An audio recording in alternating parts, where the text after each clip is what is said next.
All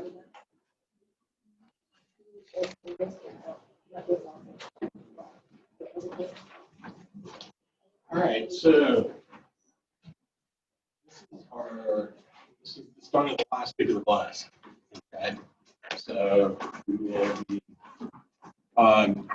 just so we'll meet today, and we'll be here again on Wednesday, but we won't meet on Friday. Okay, gives you guys an opportunity to work on getting that final exam completed, because that obviously is what's that final exam open already. It's open. You guys can feel free to take that at your earliest convenience between now and Friday night midnight. Yes. What class is this again? This is Management 300.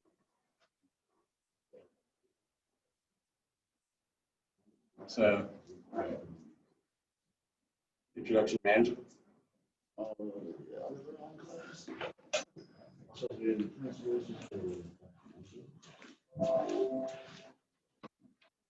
So we'll have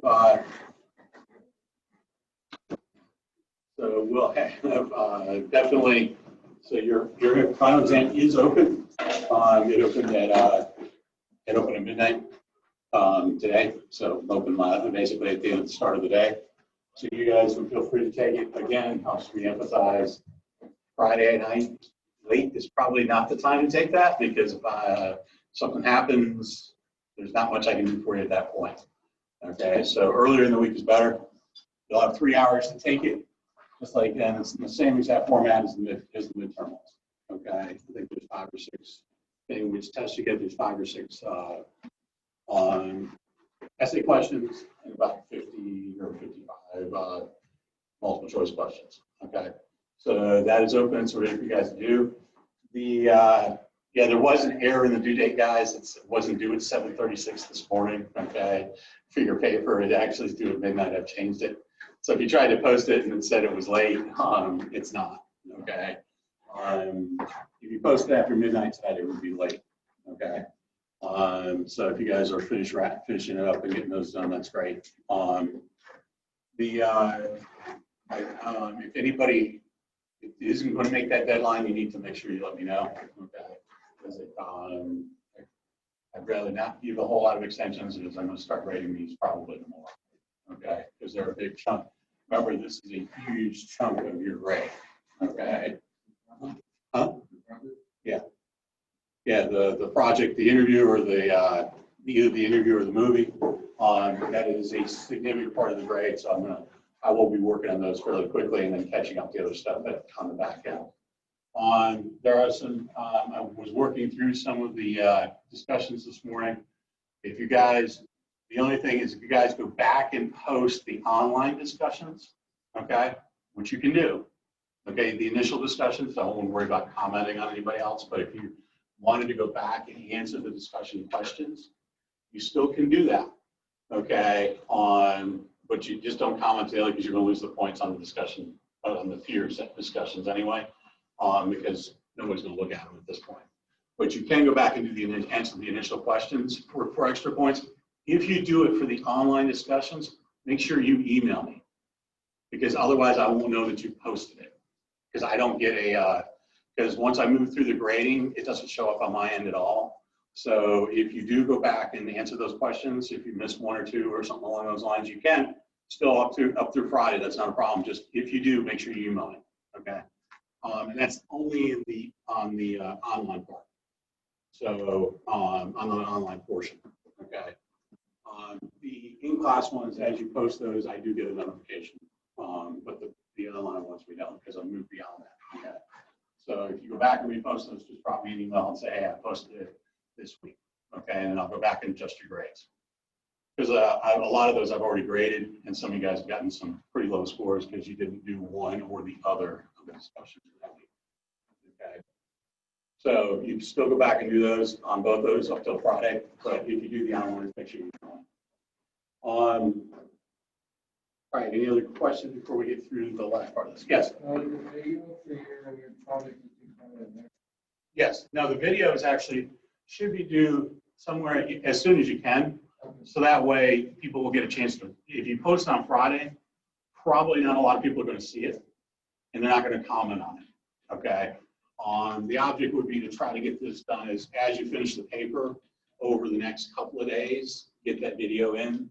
So that way everybody gets a chance to look at it. I mean, I'll look at them obviously, but the object is to try to get everybody in the class to look at them. So even though technically, yeah, the due date's Friday, but the earlier the better for those comments. Okay, so that way we can get the most out of it. So, and again, it's a 3 to 5 minute thing. The video is not that extensive. Just give us a quick synopsis of what you found out, what the movie was about, or what the interview was, who you interviewed, and then tell us a little bit about your work. Okay. So good point though, yeah, on that one. So the quicker you can get those done, the better, obviously. But technically, it's not due until Friday, but you're not going to get a lot of people to comment on it or take a look at it probably if you post it on Friday night. Okay, so the last topic we're going to cover this week is going to be teamwork. Okay, and we talked a little bit about teams earlier, right? When we talked about structure. Okay, we did talk a little bit about the team structure.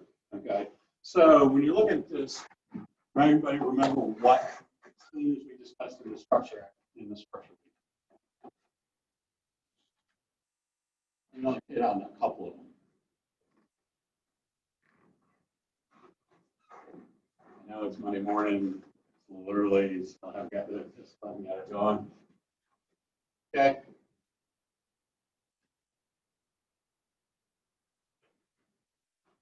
That term ring a bell, anybody? Functional teams. Okay. How about this one?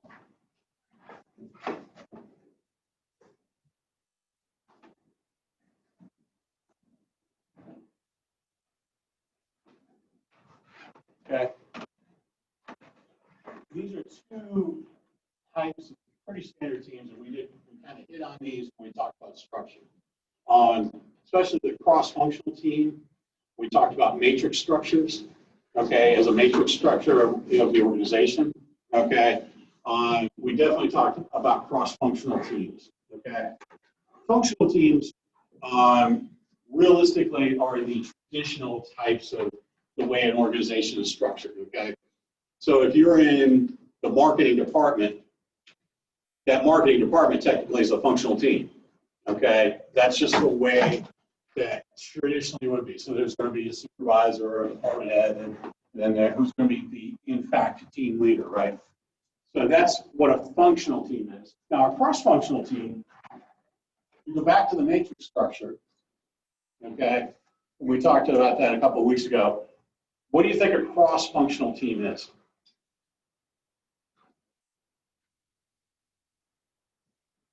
Okay, if a functional team is one single department, marketing, okay?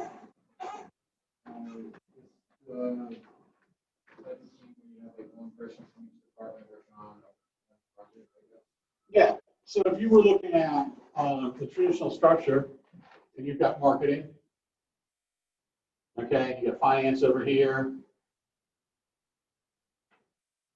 you've got operations, you may have a bunch of different ones. Each one of these are what they call a functional team, okay?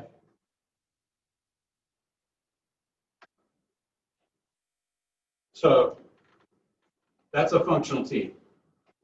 Now you've got these, person X, person Y, person Z, that you're going to decide you're going to want to combine their expertise across that, okay, across different departments, okay, or different functions, if you want to look at it that way.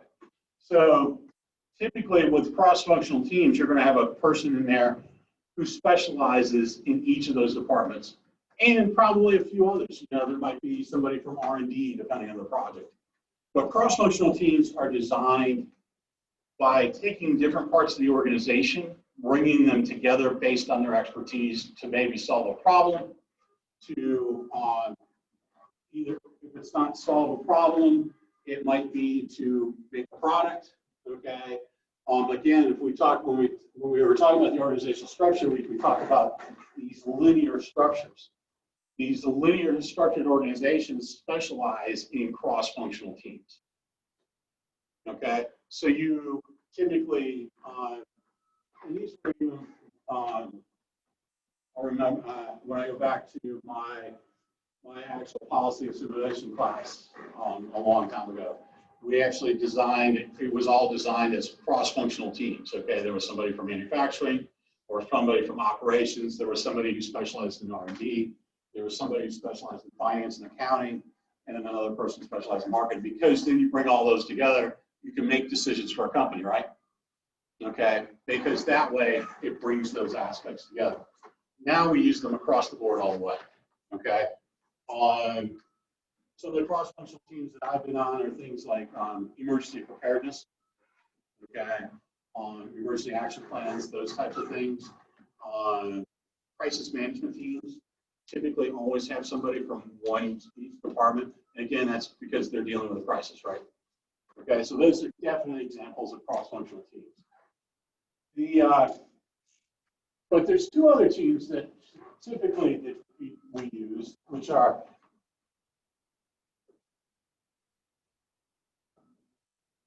special purpose. Special purpose teams typically, yeah, I love it when they start pouring outside the window. But special purpose teams are one of those, or special function teams, are those that are designed for a very short period of time to tackle a particular issue. Okay. For instance, you may be having issues with manufacturing. Okay, you're having all of a sudden the quality has dropped. Okay, on your output, or people are noticing things are starting to break down. You know, you hear about recalls, right?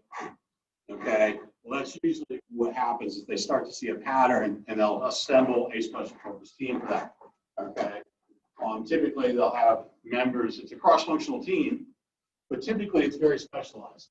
The difference between this is it's going to be cross-functional usually.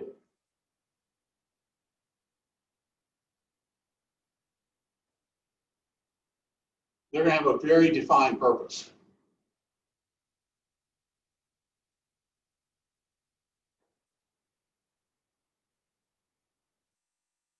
And it's going to be very short term.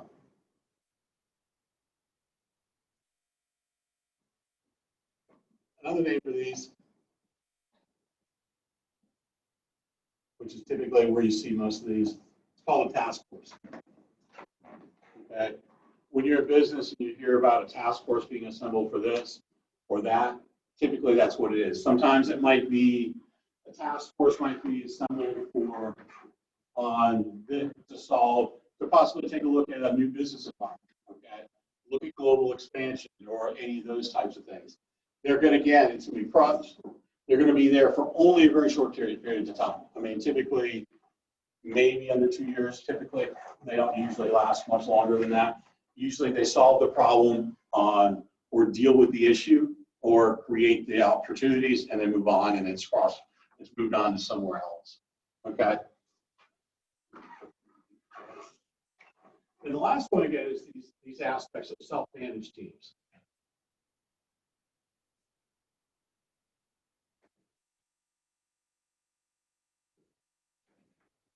So what do you think is important about a self-managed team?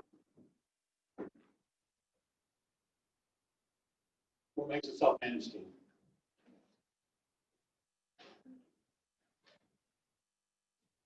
Yeah, what do you think of a self-managed team is?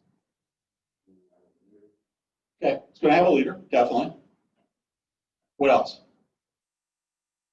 They have to be able to get it done themselves. They don't have to worry about a lot of outside help. Okay, yeah, they're not going to get a lot of outside help, and typically they don't necessarily need a lot of outside help. Okay, typically self-managed teams would be somebody who has a remote office. Okay, that's typically you might be headquartered in Charlotte, but you have a couple of satellite offices in places like New Orleans or somewhere else. Typically, those teams that are in those other cities are going to be self-managed teams. Okay, they're going to have a leader. Okay, whether that's appointed, okay, or it's chosen. Typically, probably it's going to be appointed, and then they have very specific functions in that particular area. It might be to start a business in that area. It might be able to create an additional market in that area, or it might be in charge of manufacturing. If you go back to one of the videos we looked at the very beginning, they talked about there's one in there where they have operations all over the world, and what they do is they produce some goods in like shirts and things like that in Malaysia, and they send a leader there to basically lead that self-managed team because they're not really reporting to anybody else. Okay. It's they're self-encased to solve. Usually, a lot of times you see those in geographic areas. You also see them in research and development when they're working on a particular product. Okay, typically a lot of R&D, especially in the IT area, will actually have that as an aspect of being able to do, because again, they're designing a product. They want to make sure it keeps they want to keep that stuff hush-hush until they can roll it out. Okay, so typically the reporting structure is going to be very close outside of that part of the normal path of organization. Okay, so now we're looking at how things are actually going to work as a team. So the teams actually go through these aspects of developing a team. So you're assigned a team for a group project. What happens first? What's that? Make a plan? How about before that? Your very first assigned, right?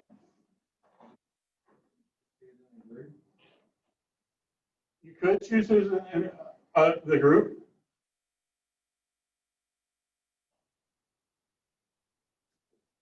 Okay, so the first part of it is obviously you choose it's form the group, which is either chosen or you choose the group, either way. Okay, that's actually what it is. What happens? What I'm looking for is right after that forming stage. What happens?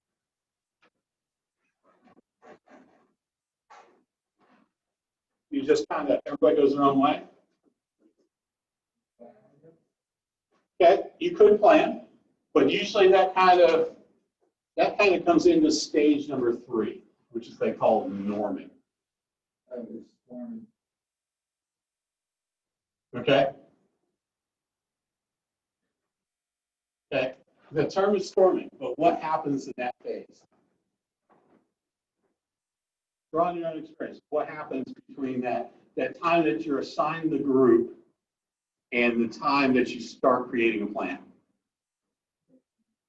What's that? You could be brainstorming, okay? You could, that's one aspect of what can happen there. Typically, right, when you're in this area where they call the storming aspect of it, isn't it where that's I'm kind of looking for, did you go through a phase of deciding who's going to do what? You kind of decide on the plan, kind of break down the task at hand, right? Figure out kind of where everybody's position is within the group. Okay, that's kind of what occurs in the storming phase, because usually there could be some conflict there. I know in some groups I've had where you get this, two people want to do the same part of the project, so you've got to come through that aspect of it. This is the reason why they use the term storming, because it's usually not real pretty, okay, when you first get into that aspect of the team, okay? Sometimes it's messier than others, okay? A lot of it has to do with the forming part of it. If you get to choose the group that you want to be in, how do you think that next phase goes? If you can choose the group. Probably pretty easy, right? Because what's going to happen if you choose the group?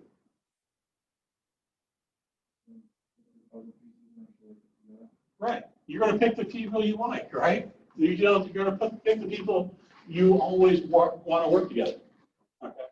So, it makes it easy, right? You know the players. So it's going to be this farming phase is pretty good. Now, I can tell you in business, that's not what you're usually going to end up to do. Most of the time, you're not going to be able to choose your group. Okay. So you're going to go through this phase of getting everybody on board, kind of taking a look at the task and figuring out where everybody fits in. And there's going to be some conflict sometimes. Okay. And then when you get into that, once you get past that, kind of get settled in, then you kind of get into that aspect of norming, okay? You get the plan created, you kind of get everybody settled in, they get their aspect of what is important to the group, how to get the task done, those types of things. Now, the next part of this is really the performing part.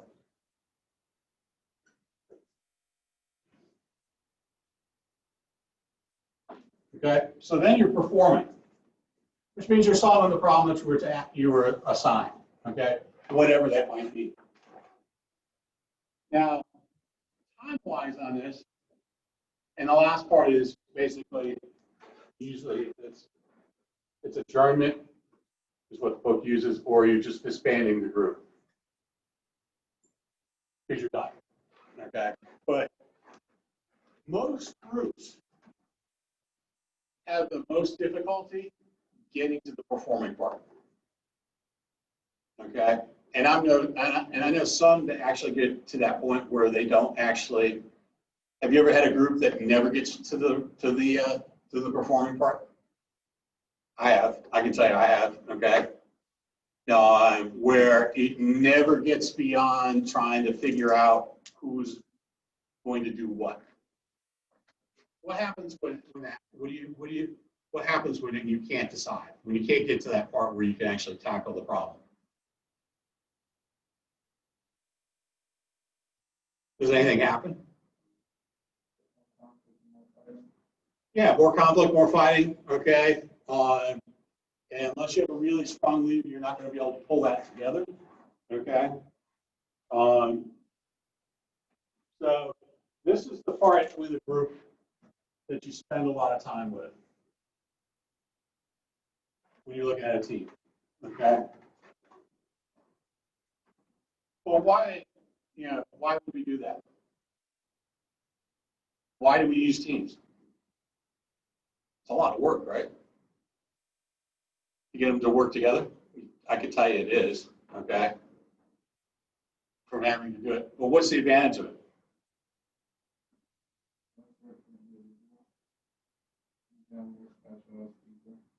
Okay, I agree with the latter half. I won't necessarily agree with the first part because it really doesn't turn out to be less work for the individual. A lot of perspectives, a lot of Okay. different ideas from different people.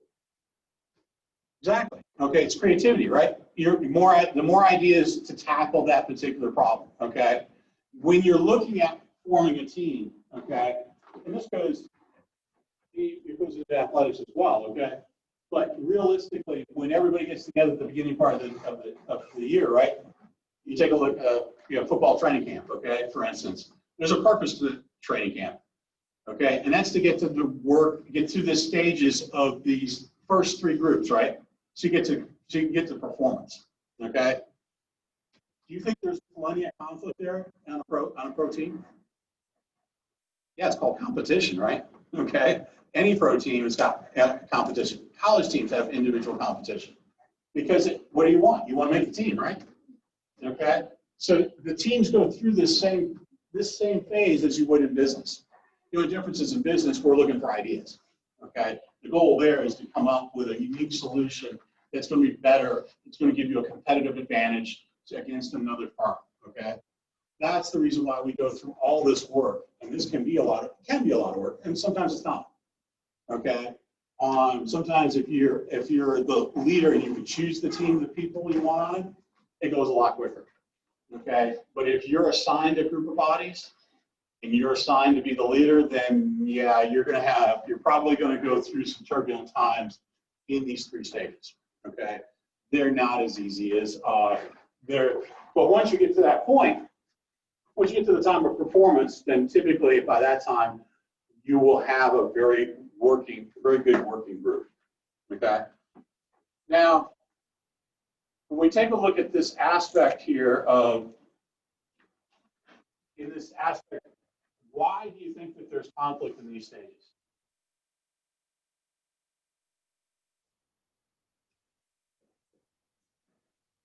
Why do you think there's conflict in this stage? Take a protein. Why is there conflict? What causes that to break down? We got to figure out everything. Like, we're going to have different ideas. We got to come up with one point that we can all on the same page. That's what we can get to. Okay. That's going to serve people like kind of set in the way they want it. Well, you want a different way. Just trying to get the chemistry down and all that. Correct. Differences in personalities, differences in goals, right?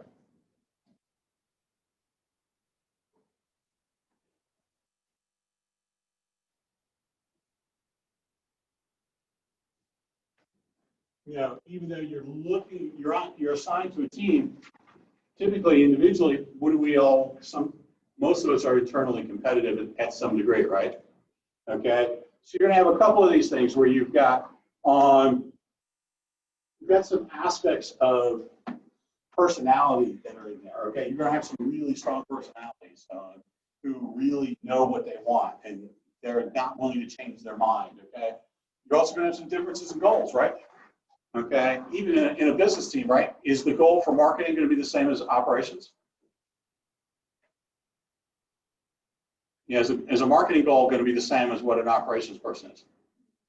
No, right? Because what's marketing's focus? Ultimately. Yeah, they're looking for the market, right? They're looking for a consumer. Their goal is to get customers, to get sales. What's operations? Right, operations is get the product out, make sure things run smoothly, okay? Looking about being efficient, okay? Sometimes efficiency is not the best thing for customer service, for instance, okay? As we all know. There's a couple of other things, looking at groups that you have. What are some reasons that people don't come together? What are some other reasons besides these two?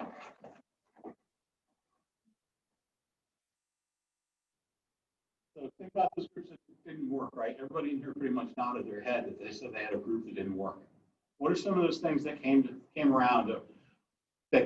What are a couple of reasons that group didn't work?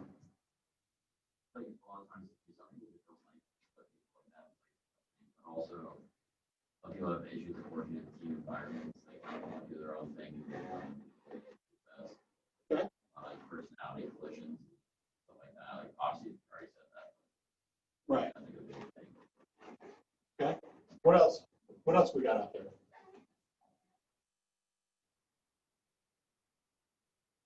How about this issue? You kind of touched on it. People prefer to work in a group by themselves or prefer not to work in a group. Okay. A lot of times it's because they don't trust the group. Okay. I can tell you that that's my number one. That's my number one answer that when I get people on. It's when I ask them why, because I have people who object to going into groups and group projects that I do quite a few of them. That's my number one answer I get from students. I don't trust them. They're not going to do the work. They're going to be lazy. Well, you don't know that for sure, okay? And in business, you're going to encounter that as well. So it's one of those things you're going to have to look at that, okay? Another one that kind of is on that same one that you touched on. This lack of commitment, right?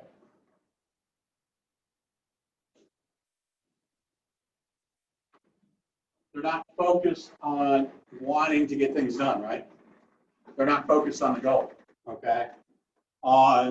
Which means, they have this lack of commitment to actually getting the, because most everybody has worked in a group, right? That somebody's just the freeloader, Okay, just want to coast along, you know. I don't really need to do much work. You know, I can just kind of get through the group and I can just ride on their coattails, right?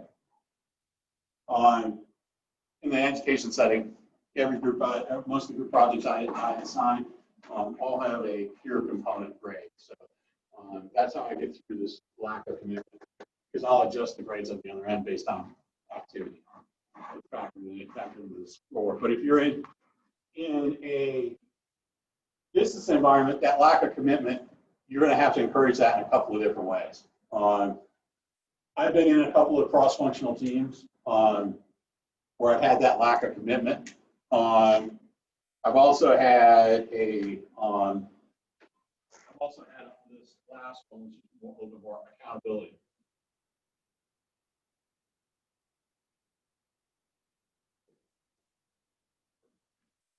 So kind of along this lines of how conflict, and we'll get into a little bit more solving conflict on Wednesday, but the aspect of this where I wanted to, I'll share a quick little story, is I was one of the 2 Super Bowl events that I worked on. I did not actually work in the area that I was actually brought there to work in. I was typically, I was brought there to work as a chef, and then the union balked in the area that I was at. That they brought in too many salaried managers, and their hourly cooks weren't going to get enough.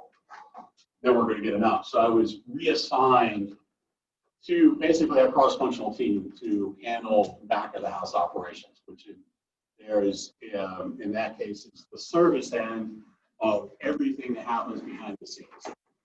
Okay, we had roughly a core group of a management team of there was 10 of us basically.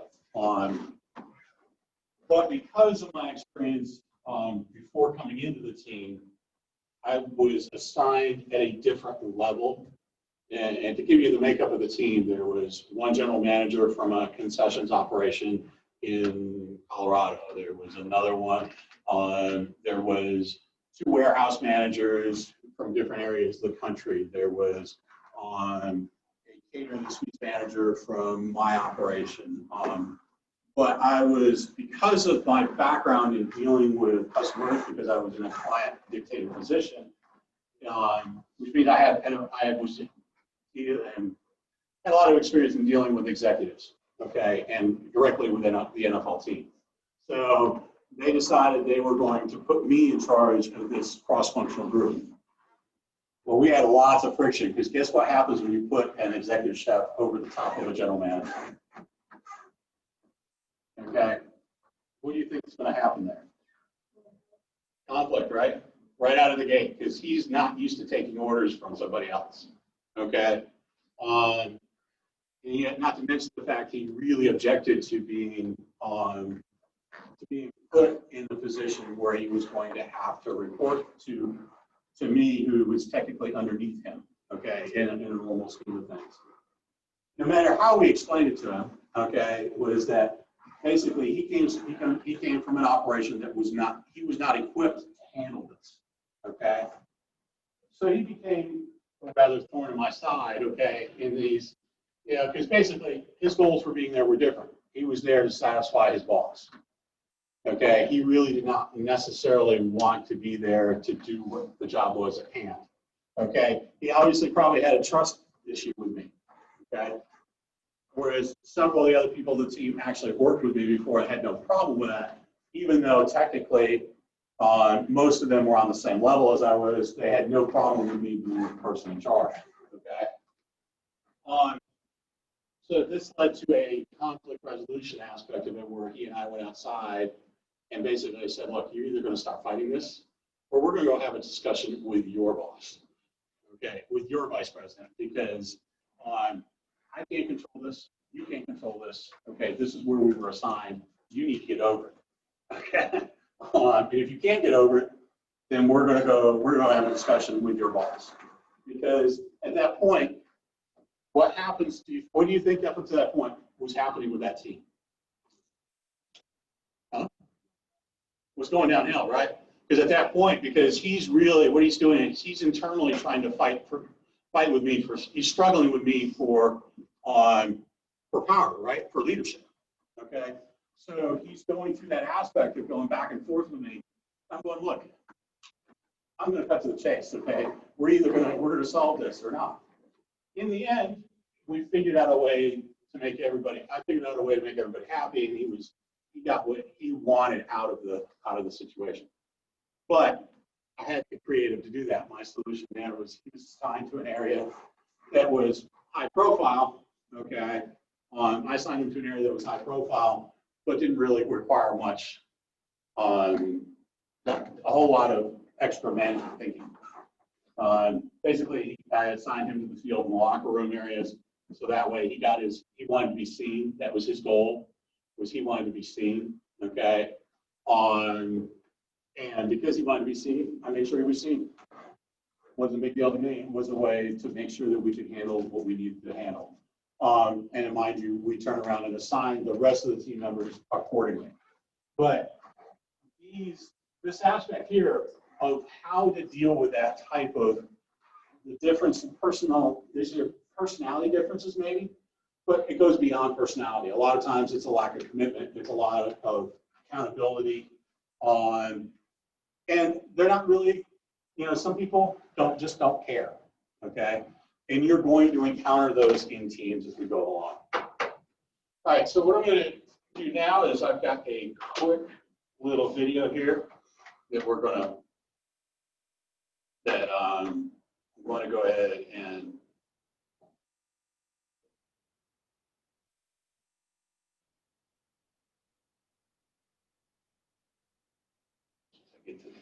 get to it here. And this is actually a nonprofit that runs basically obstacle races around the country, and it's an interesting little way that they have of handling. It is all done from the team perspective, so they have some really good, interesting aspects of this that were of the way they deal with teams, which is very interesting. But what I want you guys to take a look at is how they look at team cohesiveness, and also what are some of the advantages and disadvantages of working in the team.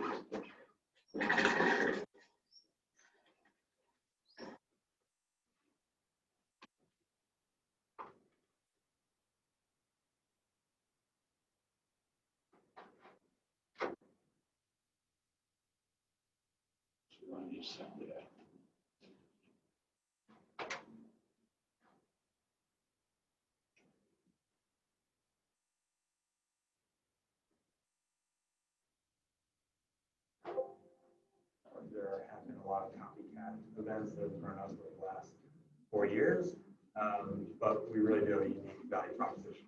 It's all about teamwork, camaraderie. Hi, my name is Jesse Bull. I am the SVP of Brand and Creative at Tough Mudder. It's a great equalizer where the most fit person can't do certain obstacles on their own, and so you really need that full team to get through the course. So I think it breaks down barriers. People have to kind of expose themselves, laugh at themselves. I think it's just a great way to get people together. Not how fast you finish. It's about getting through the experience, having a fun time with your friends, and really building up that sense of teamwork over the course of kind of 12 miles.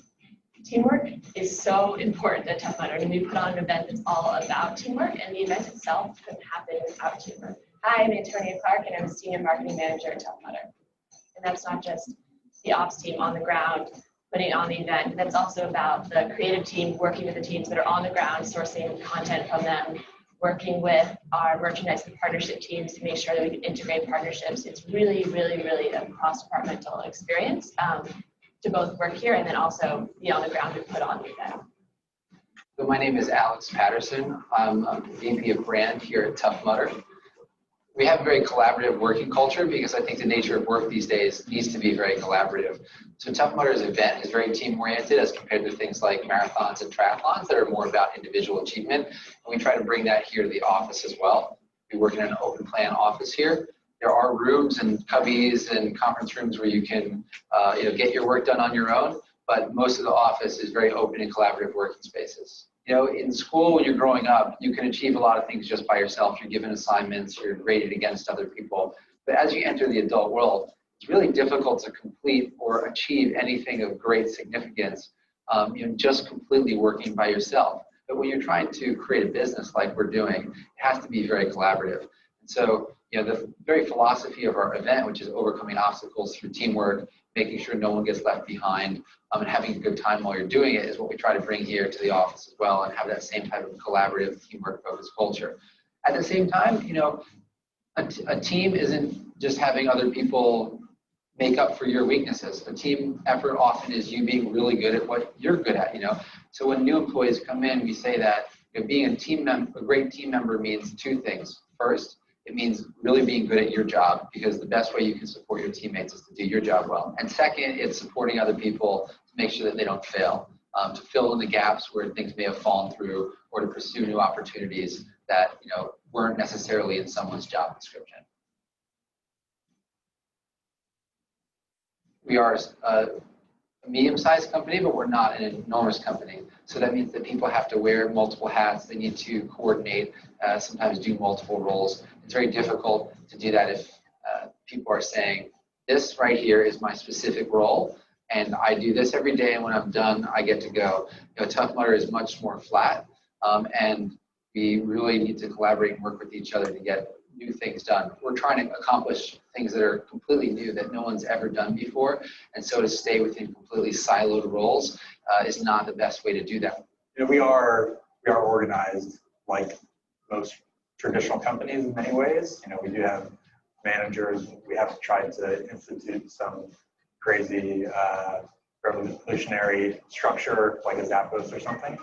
But I do think what we do have is, again, we have people that have no ego, so managers are willing to be led by the people that work for them. We give people a lot of leeway to own their own projects. There's no culture of kind of micromanagement or face time here, because again, we find people that are really ambitious, that are really smart, but ultimately want to contribute to the greater purpose of the organization. I think there's a time to be working together, and there's a time when you have to button down and push the ball forward yourself, whether it's writing a report or like really analyzing data. And so I think the open plan office is better for the former. It's better for collaboration. It's better for coming up with new things, iterating on concepts. But we are very clear that if you want to come in at noon and work at home in the morning to get the reports done, that you can definitely do that, because we know that sometimes you'll spend all your day in the office and end up doing things you didn't think you were going to do in the morning, so you didn't get to that big project that you had planned. And that's one of the toughest things about an open office plan, is getting that kind of project work, that deeper thinking, the bigger planning done. It's much easier to get caught up in the responding to the next email or someone dropping by your desk. So we try to strike the balance between those things. I think as we grow, it'll inevitably become necessary to give more and more autonomy. Ultimately, 3 years ago, our CEO was at every single event and staying up every night worrying if he was going to get a phone call that something went disastrously wrong. Now it's just not possible. We hire people that we trust can take on a lot of responsibility, can deal with difficult situations on the fly. And we really try to engender that empowerment in people to deal with situations on their own. So we've basically set up regional event delivery teams. We have 3 of them based here in the US. We have 1 based in the UK that focuses on UK events. We have 1 based in London that focuses on Germany events. And we have 1 down in Melbourne focused on the APAC region.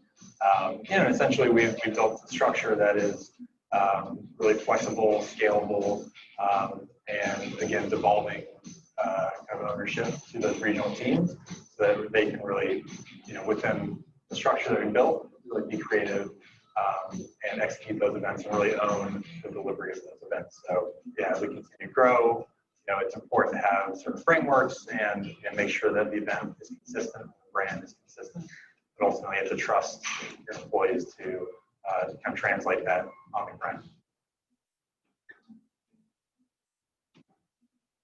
So looking at this,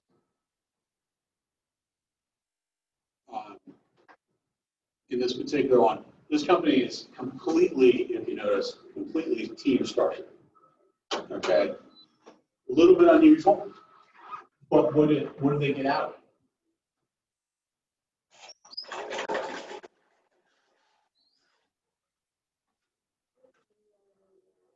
I mean, what's the advantage of being that type of structure?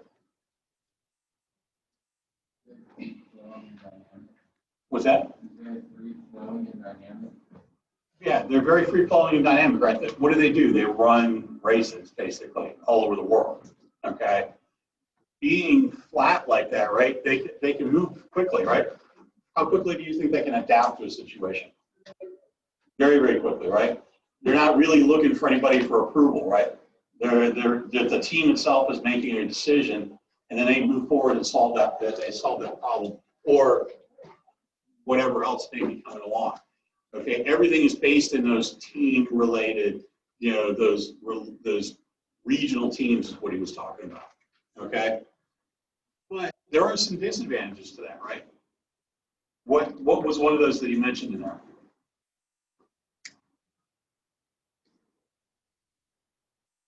They're back to our difference between effective and efficient, right?